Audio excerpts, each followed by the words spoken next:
So, 5 bagay na kailangan mong gawin upang lalaki naman ang maghabol sa iyo. Oo mga kamamay, maaari pong mangyari yung ganong sitwasyon. Maaari pong mabaliktad ang sitwasyon ninyo sa inyong relasyon. Kung noon, ikaw na lang palagi ang habol ng habol sa kanya, ikaw na lang palagi ang nagiging needy sa kanya, mawala lang siya sa paningin mo, lagi mo na siyang hinahanap, pero 'di ba, kung iisipin mo, parang unfair naman eh. Ikaw lagi mo siyang hinahanap. Pero ikaw ba? Hinanap ka na ba niya? So sa video ito mga kamamay, share ko sa inyo ang mga bagay na kailangan niyong gawin upang sa pagkakataong ito, lalaki naman ang humabol sa inyo. Yes mga kamamay, totoo po ito. Kaya wag natin masyadong patagalin pa. Simulan na natin ang mga tips na kailangan niyong gawin upang lalaki naman ang siyang maghabol sa inyo. So, ano nga ba yung mga bagay na yon? So, number 1, bawasan mo bigla ang oras ng pagme-message mo sa kanya. Oo mga kamamay, kung nasanay ang isang lalaki na bawat oras, na bawat sandali, ikaw palagi yung nagme-message sa kanya, ikaw palagi ang tawag ng tawag, ikaw palagi ang nagiging needy sa kanya, at this moment of time, mga kamamay, biglain mo na itigil o bawasan ang oras ng pag-message mo sa kanya. Kamamay, okay ba yon? Baka mamaya kapag ka tinigil ko yon, lalo hindi humabol eh. Baka lalong lumayo eh. Baka lalong maghanap ng iba eh. Sabihin naman, wala na akong oras sa kanya. Hindi po mga kamamay. Ang isang lalaki na palagi pong kinukulit o lagi niyong kinukulit, nananawa po yan. Okay? Ang isang lalaki po na palagi nga nakakaramdam ng karamihan ng oras na ibinibigay mo sa kanya is nananawa po yan. Pero kung kabaliktaran nito ang gagawin mo, bigla mong ititigil ang pangungulit, bigla mong ititigil ang pagme-message sa kanya, o kaya bigla mo namang ititigil ang pagtawag-tawag mo sa kanya, sigurado ako magtataka yun. Magtataka yun sa paraan na magtatanong sa kanyang sarili. Sa umpisa, hindi kanya maaaring replyan. Sa kanyang sarili muna siya magtatanong. Kaya hindi na nagpaparamdam yon. Parang nakakapanibago. Parang kahapon lang. Halos oras-oras na tumatawag, pero bakit ngayon? Hapon na, wala pang paramdam. Di ba mga kamamay, iniisip ka ng isang lalaki, namimiss niya yung isang ikaw, yung kakulitan mo, yung palagi mong nandyan. Pero kung bigla mong babawasan o talagang as in tatanggalin mo ang pag-message mo sa kanya, iisipin ka niya. Hanggang sa mamiss ka na rin niya. Hanggang sa hanap-hanapin na niya yung pangungulit mo. Alam niyo mga kamamay, ang pangungulit, pag sumobra, nakakainis, nakakapanawa, nakakapagod din minsan. Pero yung pangungulit na yon, kapag hindi mo na ginagawa sa isang tao, kalaunan, namimiss din po yan ng isang lalaki. Kasi naninibago siya eh. Nawala na yung kagaya mo. Nawala na yung dating ikaw na nandiyan palagi. Yung isang ikaw na nakakasura. Di ba? Ganun po yung mga kamamay. Kung gusto mong habulin ka ng isang lalaki, biglain mo ang hindi mo pagpaparamdam sa kanya o biglain mo, bawasan mo ang hindi mo pag-message sa kanya. Sigurado ako, may isip ka niya at kalaunan, hahanapin ka niya at bunga nun, hahabulin ka. So number 2, wag na wag kang maghahabol kung alam mong wala kang ginagawang mali. Yes mga kamamay, sa isang relasyon, sabihin na natin mas mahal mo ang lalaki. Sa mga oras na kayo'y nag-aaway, syempre kapag ikaw naman ay may punto, ang hirap din namang basta nalang pumayag, di ba? Kaya ipinaglalaban mo. Kaya talagang pinipilit mong ikaw yung tama. Kasi alam mong ikaw talaga yung tama eh. Pero kung ang isang lalaki mga kamamay ay hinahabol ninyo, okay, nagpi-please kayo kahit alam niyo namang maling-mali yung isang lalaki, eh hindi talaga magiging needy sa iyo ang lalaki. Hindi ka talaga hahabulin ng isang lalaki, hindi ka talaga hahanapin ng isang lalaki kapag kaganyan. Eh kasi kahit mali yung lalaki, pinapanigan mo eh. Kahit mali yung lalaki, hinahabol mo. Eh paano kanya pahalagahan? Nasaan yung value mo pagdating sa kanya? Lalo kang bumababa eh. Lalo kang nagiging low value pagdating sa kanya sapagkat hindi mo kayang ipaglaban kung ano yung tama. Hindi mo kayang panindigan ang sarili mo. Okay, alam mong mali yung lalaki, pero bakit siya hinahabol mo? Kapag kaganyan mga kamamay, kung gusto mong pahalagahan at habulin ka ng isang lalaki, dapat ipaglaban mo ang tama. Kailangan marunong kang manindigan. Huwag mong hayaan na habulin ng isang lalaki dahil sa kamalian at dahil lang sa pagmamahal mo para sa kanya. Huwag ganun. Kung alam mong mali yung isang lalaki, dapat matuto kang lumayo. Kung alam mong mali yung isang lalaki, dapat marunong kang turuan siya ng leksyon. Okay? Kung mawawala siya sa buhay mo, hayaan mo. Kasi tinuturuan ka ng mali. Kung alam mong tinuturo sa iyo ay mali, kung alam mong hindi siya marunong umamin ng kanyang pagkakamali, worth it ba siyang habulin? Worth it ba siyang mahalin? Worth it ba siyang iyakan? Pag ganun mga kamamay, hayaan nyo na. Okay? Toxic yun eh. Toxic, sakit sa ulo, problema nyo yan sa hinaharap pag nagkataon. Kaya kung gusto nyo na habulin kayo ng isang lalaki mga kamamay, dapat marunong kayong dumistansya o lumayo kung alam nyo na sinasaktan kayo. Kailangan matuto kayong wag maghabol sa mga taong alam nyong wala namang ibang itinuro kundi ang kamalian. So next, pigilan mo ang iyong sarili na maging needy sa kanya. Ito rin yung mga problema rin po ito ng mga kababaihan, pagiging needy sa isang lalaki, lalong-lalo na kung kayo ay nasa kalagitnaan na ng inyong relasyon. Nandiyan na talaga yung sobrang excitement, sobrang pagmamahal, sobrang pag-ibig. Pagka ganyan mga kamamay, unahin niyo ang sarili ninyo. Unahin niyo kung ano yung nararamdaman ninyo.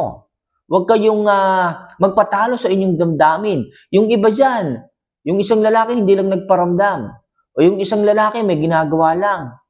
Sobrang dami ng message sa kanya. Sobrang dami ng tawag ang ibinigay mo sa kanya. Sobrang dami ng miss call. Bakit? Sobrang naging needy na kayo. Akala mo lagi kayong maaagawan ng lalaki. Sinabi na nga sa inyo na may exam. Sinabi na nga niya sa inyo na yung cellphone iiwanan sa lalaki dahil hindi pwede sa trabaho. Pero anong nangyari? Nung break time, tawag ka ng tawag. Nung nagkaroon ng time para mag-CR ang isang lalaki, tawag ka ng tawag. Ang kulit-kulit mo, sobrang kang needy. Ang gusto mo, lagi kang i-update. Ang gusto mo, lagi mag-chat sa iyo. Alam mo namang busy. Pagka ganyan mga kamamay, naiinis. Ang isang lalaki, nagiging low value ka pagdating sa kanya. At ayaw ng mga kalalakihan yung ganun. Yung pinipilit nyo silang gawin ng isang bagay para lamang sa inyo. Yung kahit sa simpleng pag-update, gusto nyo, oras-oras i-update kayo. Hindi dapat ganon mga kamamay. Kailangan, lalaki dapat ang naging needy sa inyo. At paano mangyayari na ang isang lalaki magiging needy sa inyo? Dapat hindi sobrang oras na ibinibigay nyo sa kanila. At dapat pinag-iisip nyo sila kung ano ang nangyayari sa inyong buhay. Kung ano ang nangyayari sa inyong araw-araw. Hindi yung kayo pa yung nagsasabi sa kanya ng kung ano-anong ginagawa ninyo kahit wala na namang kwenta. Okay? Mas mag-focus ka sa sarili mo. Mas mag-focus ka sa pinagkakaabalahan mo. Kaya nga sabi ko sa inyo, maghanap kayo ng trabaho. Maghanap kayo ng pinagkakaabalahan. Dapat makita ng isang lalaki na hindi sa lahat ng oras, siya yung inyong hinihintay. Siya yung inyong inaabangan. Huwag ganon. Ayaw ng isang lalaki na palagi nyo silang binabantayan. Ayaw ng isang lalaki na palagi nyo silang minamata. Ang gusto ng mga yan, kayo ang iisipin. Kayo ang sasagi sa kanilang isipan. Yung tipong at the end of their shift, paglabas nila galing trabaho, ikaw yung iisipin niya. Yung tipong, bakit kaya hindi na nagpaparamdam yung babae na yon? Ano naman kayang ginagawa noon? Bakit kaya wala pa rin siyang chat, wala pa rin siyang miss call? Nung kabilang linggo naman, ang dami-dami niyang oras sa akin, bakit ngayon? Parang nawala na. So ngayon, magtatanong kung bakit. Baka nga mamaya isipin pa noon na baka meron ng iba o meron ka ng ibang ini-entertain kung bakit ganon. So makakaramdam siya ng something na selo sa kanyang puso at pag naramdaman niya yon kahit konti, hahanapin ka na niya.